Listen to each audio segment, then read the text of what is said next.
Hola, ¿qué tal? Mi nombre es Alejandro Núñez, como ya lo saben, soy enfermero y ahora veremos la última parte, será parte de la clase de sedación en el paciente crítico. Recapitulando un poquito, la primera clase vimos benzodiazepinas, propofol, barbitúricos relacionados con la activación del receptor GABA y las sinapsis que son inhibitorias.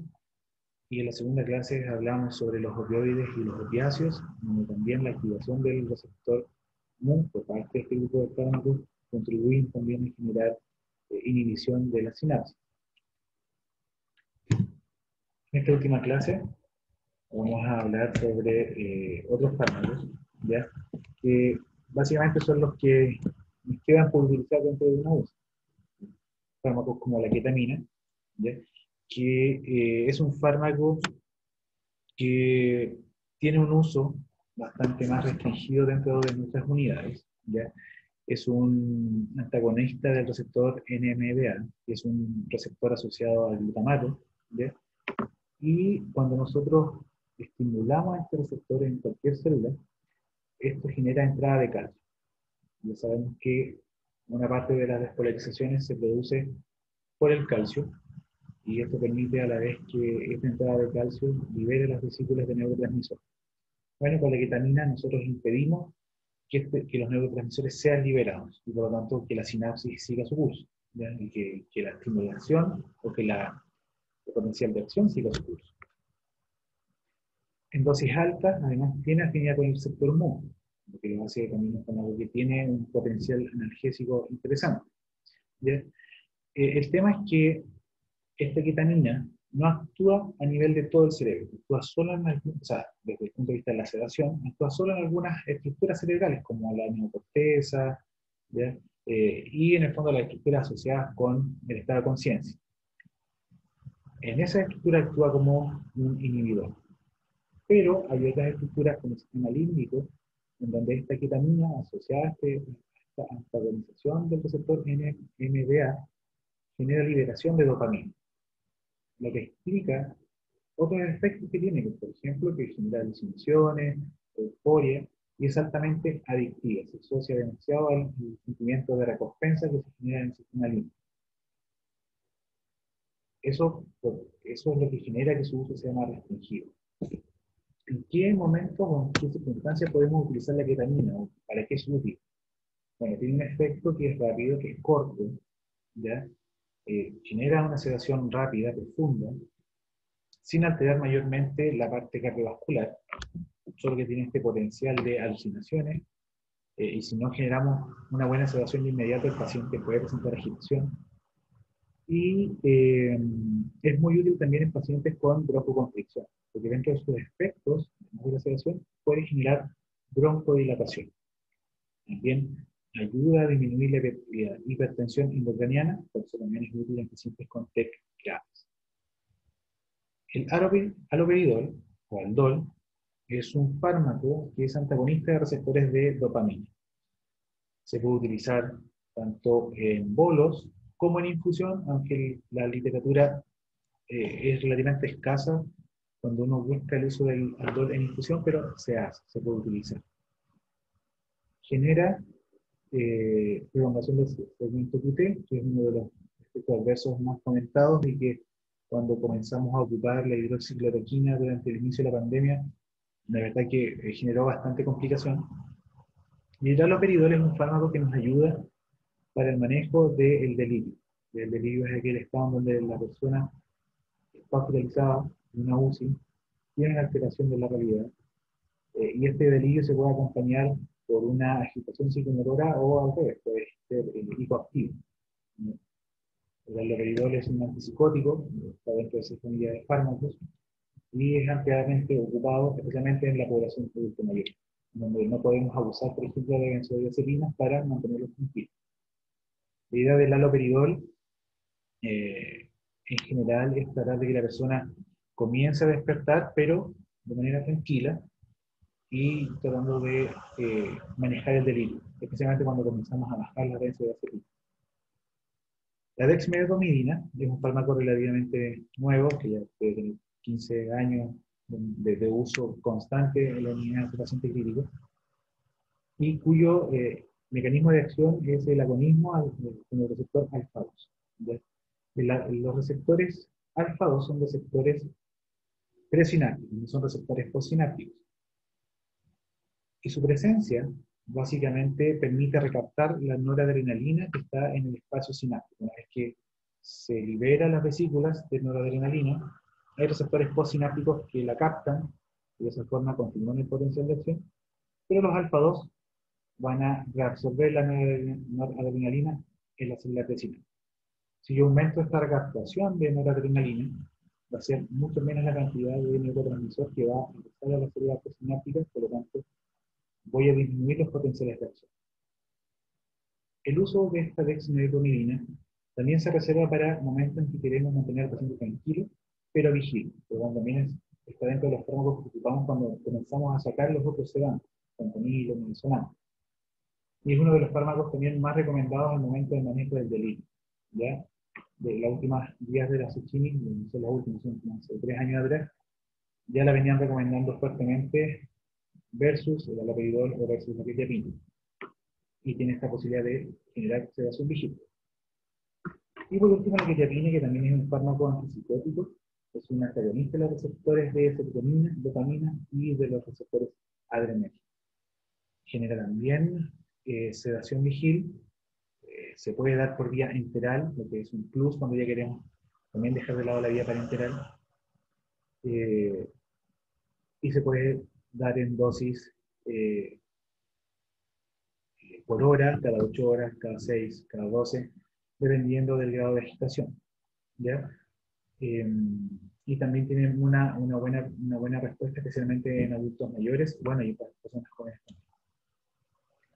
Vamos a profundizar un poquito más con la dexmedetomidina, o PSDEX, y como ya les había comentado, es un fármaco que ayuda a la recaptación de la noradrenalina a través de los receptores alfa-2.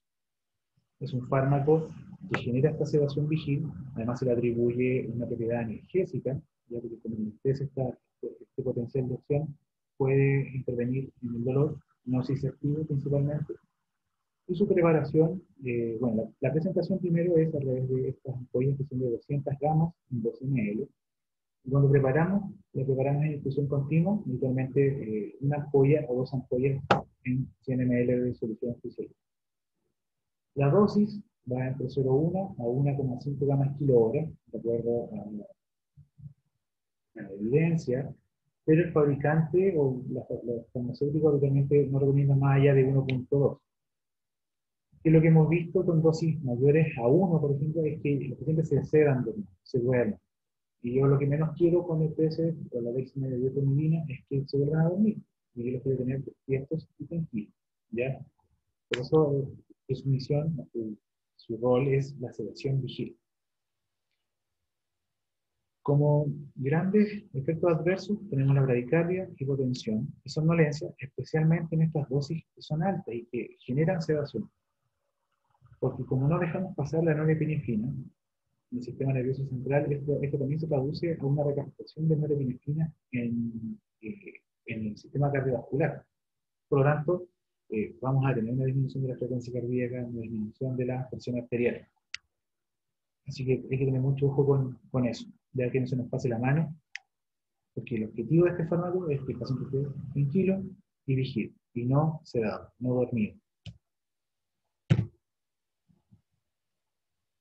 Antes de pasar a esto, para redondear lo de la dexmedetomidina, y creo que ya se lo había comentado, es una de las mejores alternativas para el manejo del delirium, especialmente si es un delirium psicoactivo o hiperactivo con agitación violenta. La verdad que en general los pacientes andan bastante bien, ¿no? Incluso aquellos pacientes con delirium tremens, asociados también a la derivación alcohólica, la verdad que también andan bastante bien. Pasando al último tema, vamos a hablar del bloqueo neuromuscular. Y el bloqueo neuromuscular, básicamente, el objetivo que tiene este tipo de fármacos es generar una parálisis en el paciente. Yo quiero que ningún músculo de este paciente se mueva. Entonces, como condición previa, el paciente tiene que estar sedado. No te esté dormido, porque si no va a tener esta sensación, si el paciente está despierto, va a tener la sensación de parálisis y va a ser angustiante y la va a pasar mal. Y nosotros no queremos eso, así que como primera condición, antes de aplicar un bloqueo o parálisis, o inducir la parálisis, es que el paciente esté muy bien dormido, muy bien sedado. Entonces, tenemos dos grandes tipos, dos familias de bloqueos, ya de fármacos que generan este bloqueo. Uno son los bloqueos despolarizantes y otros son los bloqueadores no despolarizantes. Nuestro potencial de acción, que viene con la señal hacia la placa neuromotora, viene con la neurona, nuestro potencial de acción que es despolarizante, va a entrar calcio y el calcio va a empujar estas vesículas de acetilcolina, que es el neurotransmisor que hay en el 99% de las placas neuromotoras. Se libera la acetilcolina y es recepcionado acá y es recibida por un receptor nicotínico. ¿Ya? Perdón. El bloqueo no despolarizante son fármacos que estructuran el despolarizante, primero. Y el bloqueo despolarizante son fármacos que químicamente se asemejan a la acetilcolina y que se van a unir al receptor nicotínico, van a competir con la acetilcolina. Un ejemplo clásico es la succinilcolina, ya que es un bloqueador despolarizante. Una vez que este bloqueador despolarizante se une al receptor, va a generar un potencial de acción, pero que va a ser finito. Y posterior al último potencial de acción, se va a bloquear la placa. Y ahí va a quedar aquí bloqueando el receptor. Por otro lado, tenemos los bloqueadores no despolarizantes, los cuales no tienen relación con la acetilcolina y lisa y llanamente van a ser competidores, van a antagonizar competitivamente su sitio de unión en el receptor, dejándolo sin efecto. Por lo tanto, va a haber liberación de acetilcolina, pero que no va a poder competir bajo ningún aspecto con este bloqueo que es no despolarizante. ¿Bien? ¿Cuáles son las utilidades? En esta época especialmente hemos visto que es muy útil la intubación, bueno, siempre ha sido útil la intubación, pero ahora más que nunca, porque durante la intubación se suele estimular el reflejo oxígeno, y si estamos intubando a un paciente con COVID y el paciente tose, va a aerosolizar las partículas virales dentro de la habitación y nos va a exponer. Por lo tanto, casi todas las secuencias de intubación rápida, el paciente con COVID va a estar en bloqueo, justamente para inhibir este reflejo de oxígeno. ¿Bien? Posteriormente, una vez que ya tengamos intubado y conectado a ventilación mecánica, nos va a ayudar a adaptar al paciente a ventilación mecánica, y como sabemos en los pacientes portadores de neumonía COVID, son ventilaciones difíciles. Ya pacientes que van a requerir probablemente PIB elevados, volúmenes corrientes protectivos, por supuesto, y que ellos van a manejar presiones de vía aérea relativamente elevadas. Si eso le sumamos la complejidad que genera de ventilar a estos pacientes en posición prona, bueno, el uso del bloqueo nos va a permitir una buena adaptación y un mejor manejo de ese pulmón, de esa cavidad torácica cubierta por músculos, y que no queremos que intervengan mientras este pulmón trata de sanar sus heridas productos del COVID. Bueno, y otro uso es ya un poco más alejado del mundo del COVID, sino que se asocia también a otras patologías intensivas, cuando el paciente presenta hipertensión abdominal. Se usa para relajar la musculatura abdominal en el paciente con un trauma cerrado de abdomen, y en donde se quiere retrasar, en el fondo, la varotomía abdominal para definir esta hipertensión. Esta tabla está dentro de los documentos que ha subido la Sociedad Chilena de Medicina Intensiva, donde nos explicitan los tipos de fármacos disponibles para provocar este bloqueo. ¿Ya? En primer lugar, colocan el neurocuronio, que es uno de los fármacos que actualmente presenta un mejor perfil de seguridad, en términos de uso, de reacciones adversas al futuro, ¿ya? Y en general está ampliamente utilizado. Requiere, como la mayoría de estos fármacos, estar conservados refrigerados, ¿ya?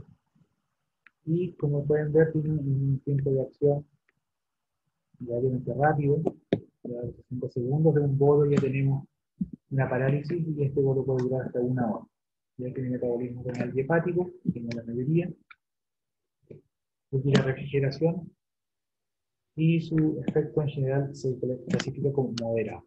La succinilcolina, por un lado, es el fármaco despolarizante, es el bloqueador despolarizante que tenemos. Han usado también por los anestesiólogos, les gusta bastante más que a los intensivistas, porque no es infrecuente que cuando un anestesiólogo esté empleando succinilcolina en vez de carburona, y es básicamente por su efecto rápido y porque también tiene una duración que es más corta, ¿ya? Y tiene un metabolismo que se da a nivel de una enzima que está en la placa neuromotora, que es la butililcolinestasa, ¿ya? Y que se encarga de ir degradando esta succinilcolina, pero tiene bastante más efectos adversos, así que eso hace que el intensivista prefiera el Rocuron. Y después tenemos otros fármacos no despolarizantes como el atecurio, el becuronio y el pancuronio, que se han ido dejando de lado básicamente porque su perfil de seguridad es menor que el del becuronio en términos de reacciones adversas. Y tenemos las dosis para el inicio de la infusión continua. Ya de hecho acá incluso aquí con el ejemplo de qué se usa para un paciente de 70 kilos en infusión, ¿cierto? Y cómo lo podemos diluir. La mayoría de estos fármacos son compatibles con solución fisiológica y con solución glucosada al 5, así que habitualmente los diluimos en ese tipo de soluciones. Acá el pancuronio es el único que no se recomienda solución en infusión, ¿ya? El becuronio, antiguamente también se ocupaba, bueno, hasta que surgió el becuronio, era el famoso norcurón, y el becuronio lo conocemos habitualmente como esnerol, son como sus nombres comerciales, ¿ya? La idea de este bloqueo es tratar de usarlo el menor tiempo posible. El efecto adverso más importante es la degradación de las placas neuromotoras, ya que el agotamiento de la acetilcolina, porque la acetilcolina va a querer seguir compitiendo. Eso genera o repercute directamente en la movilidad a largo plazo, es uno de los principales eh, contribuyentes a la neuropatía del paciente crítico. Así que mientras menos tiempo a este paciente lo tengamos con bloqueo, mejor para el paciente. Y además, mientras menor sea la dosis de bloqueo, también mejor. ¿Sí? Para cómo objetivamos que un paciente está bien bloqueado. A través de esta prueba de electroestimulación que conocemos como TOP o Training Sport, en donde aplicamos 4 corrientes, 4 impulsos eléctricos consecutivos en una estructura nerviosa, que puede ser en el nervio ulnar o en el del nervio temporal, y se mide el grado de conducción de estos impulsos, ya sea por la contracción de la musculatura flexora del pulgar o a nivel de la musculatura temporal. Ya para eso, estos sensores además traen un acelerómetro que permite medir el grado de movilidad que se genera o las contracciones que se generan después de la estimulación eléctrica. Y en general lo ideal es obtener un cociente de TOC de 0%. Y habitualmente es lo que se nos pide. Que de las 4 estimulaciones, la respuesta muscular sea mínima o nula. ¿Ya? Y a medida que vamos tratando de sacar al paciente de este bloqueo, bueno, vamos también observando que esta respuesta va a ir mejorando a nivel muscular. ¿Ya? Eh, Muchas veces el médico nos dice, ya, TOC 0, todo siendo TOC 0. Pero también es cierto que a veces muchos pacientes con un cociente de 25%, con un bloqueo parcial, logra tener una buena mecánica ventilatoria. ¿Ya? Y de hecho la corriente actual va orientada a eso también, que falta un poco más de evidencia. ¿Ya? Que con la mínima dosis de bloqueo, con el paciente pueda ventilar bien. ¿Ya? Así que ahí tenemos 2 formas de manejar a estos pacientes con el bloqueo. Siempre tratan de medirlo, de estudiarlo, y ver cómo es la adaptación de este paciente a la ventilación mecánica. ¿Cómo podemos antagonizarle? Aquí hay que tener ojo con algunas interacciones medicamentosas, porque el bloqueo neuromuscular es a nivel de todos los músculos, estriados y músculo liso. Entonces puede contribuir, por ejemplo, al estreñimiento.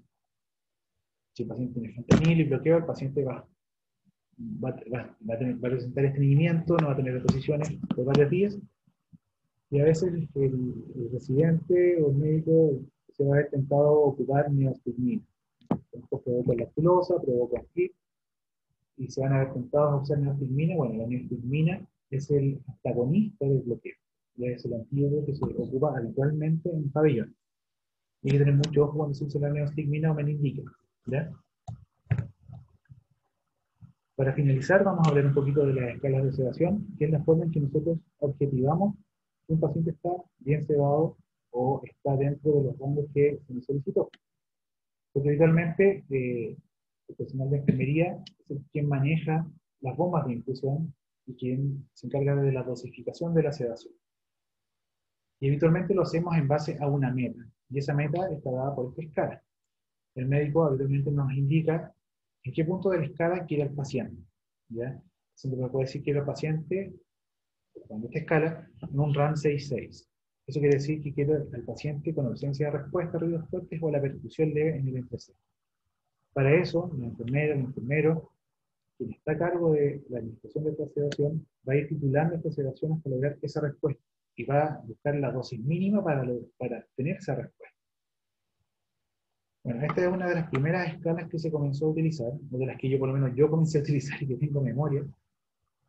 Esta es la escala Ramsay, muy validada, pero su gran inconveniente, y lo que ha hecho que evolucione esta escala, es que cuando uno hablaba del paciente agitado, tenía solo un ítem que hablaba del paciente agitado, que era el 1. Ya dice nivel 1, con ansiedad y agitación o inquietud. Y las tres cosas son bastante distintas entre sí, porque un paciente ansioso puede estar ansioso, pero no está inquieto. Puede estar ansioso, pero no está agitado. Entonces hacíamos entrar en una misma categoría tres tipos de pacientes distintos.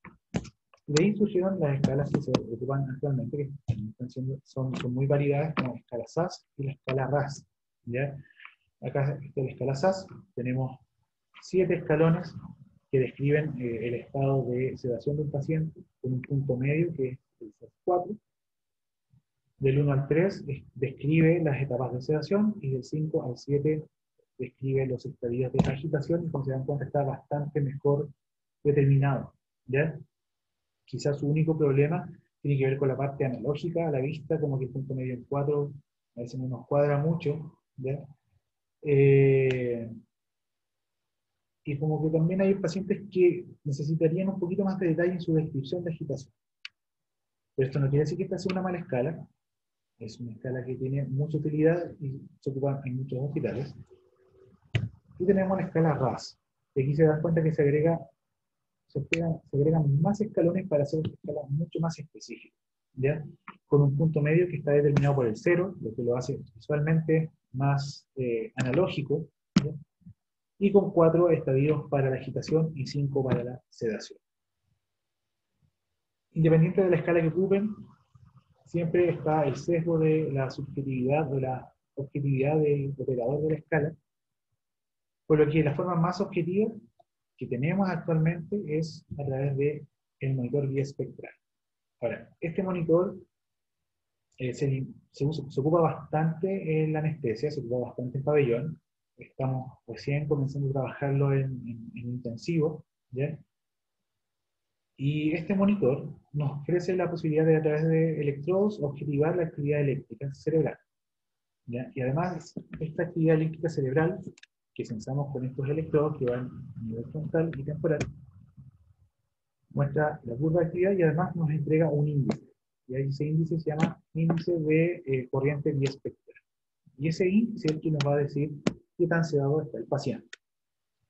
Y en base a este índice, nos vamos a guiar con esta escala, que es la escala biespectral, en donde los valores más cercanos a 100 hablan de un paciente despierto y los más cercanos a 0 de un paciente sedado, ¿ya? Siendo entre 20 a 0 un silencio cerebral, actividad isoeléctrica, entre 40 y 20 anestesia profunda, y entre 60 y 40 anestesia general. Habitualmente se nos pide, cuando ocupamos este tipo de monitor, tenerlos en anestesia general, ¿ya?